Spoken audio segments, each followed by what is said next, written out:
Hello friends, मेरा नाम है डॉक्टर शिल्पा जम्वाल। आज हम बात करने जा रहे हैं पोल्यूशन का इफ़ेक्ट प्रेगनेंसी पे और आने वाले शिशु पे। क्योंकि आप देख रहे हैं आजकल AQI कितना पुअर रह रहा है, एयर क्वालिटी इंडेक्स इतना पुअर है और ये तो सिर्फ बच्चों को, बूढ़ों को ही अफेक्ट नहीं कर रहा, ये अफेक्ट करता है प्रेगनेंसी को और आने वाली लाइफ को।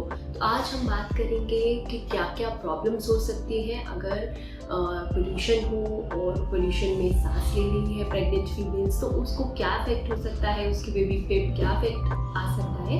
आज हम इसी टॉपिक पे बात करने जा रहे हैं। तो दोस्तों, सबसे पहला इफेक्ट जो स्टडीज पाई गई है उसमें लो बर्थ वेट या प्री मेच्योर बेबी, जो कि मोर देन 8% नवजात शिशुओं को अफेक्ट करता है इंडिया में, उसका रीज़न हो सकता है। हालांकि लो बर्थ वेट और प्री मेच्योर बेबीज़ के बहुत सारे रीजंस हो सकते हैं। किस वजह से बच्चे का वज़न कम है, 2.5 kg से कम बच्चा है, ग्रोथ नहीं है। और उसमें एक स्टडीज में भी पाया गया है कि अगर प्रेग्नेंट फीमेल पूरी पोल्यूशन में सांस ले रही है, उसकी जो सांस लेने की एनवायरनमेंट है वो क्लीन और फ्रेश नहीं है, तो वो भी बच्चे पे अफेक्ट करके उसकी ग्रोथ को हैम्पर कर सकता है, कम कर सकता है। दूसरा कि अगर एस्थमेटिक है या एलर्जिक है फीमेल, जो कि प्रेग्नेंट फीमेल है, तो उनका ये एस्थमा एलर्जी जो है बढ़ जाएगा। और क्योंकि जो ब्लड सप्लाई है बच्चे की वो माँ से ही जाती है थ्रू प्लेसेंटा, तो अगर मदर को ऑक्सीजन ठीक से नहीं जा रहा है, फ्रेश एयर नहीं जा रही है, तो वो बच्चे को भी या शिशु को भी अफेक्ट करता है। इवन ये भी पाया गया है कि बड़े होकर उन बच्चों को जो कि एस्थमेटिक मदर के बच्चे हैं, उनमें भी एस्थमा लाइफ लॉन्ग या पाया गया है, विच इज़ अफेक्टिंग देम।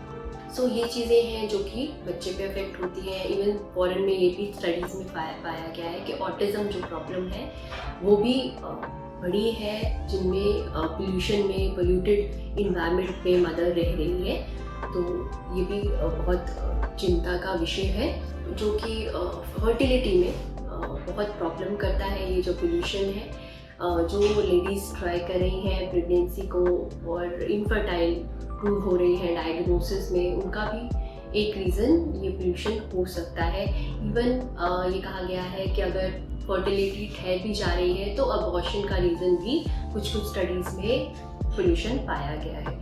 तो ये बताता है कि कितना इम्पोर्टेंट है आपका जो इन्वायरमेंट है जिसमें प्रेग्नेंट लेडी है वो रह रही है, वो कितना फ्रेश होना चाहिए, ये चीज़ें दिखाता है।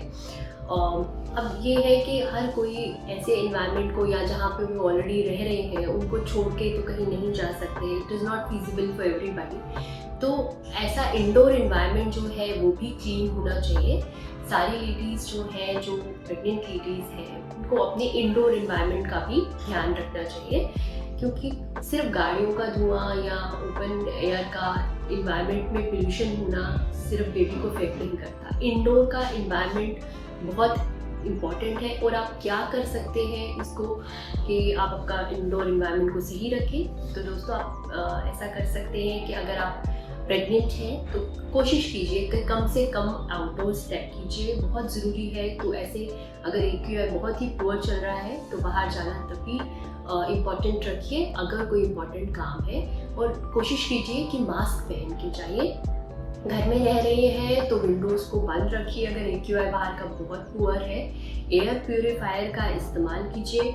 अंदर जो आप कुकिंग कर रहे हैं तो वेंटिलेटर को यूज़ कीजिए, साथ में वेंट लगा के रखिए कुकिंग करते वक्त। और कोशिश कीजिए कि गैस में ही खाना बनाइए, वुड वगैरह बर्न ना कीजिए, जिससे पोल्यूशन बढ़ सकता है।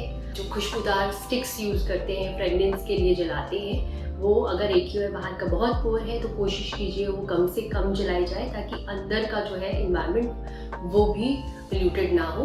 और इंडोर प्लांट्स जो है, एयर प्यूरीफायर अगर आपके पास है तो वो यूज़ कीजिए रेगुलरली। नहीं तो कुछ ऑक्सीजन एमिटिंग प्लांट्स भी होते हैं, इंडोर प्लांट्स होते हैं जो एयर प्यूरीफायर का काम करते हैं। ज़्यादा से ज़्यादा वो लगाइए अपने घर के अंदर। तो ये चीज़ें, छोटी छोटी चीज़ें हैं जो आप कर सकती हैं।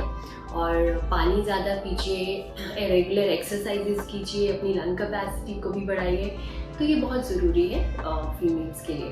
तो दोस्तों आज हमने बात की है पोल्यूशन का इफेक्ट ऑन प्रेगनेंसी, क्या क्या प्रॉब्लम कर सकती है, आप क्या कर सकती हैं घर बैठे ताकि आप इस AQI पुअर इंडेक्स से बच सकें। Thank you.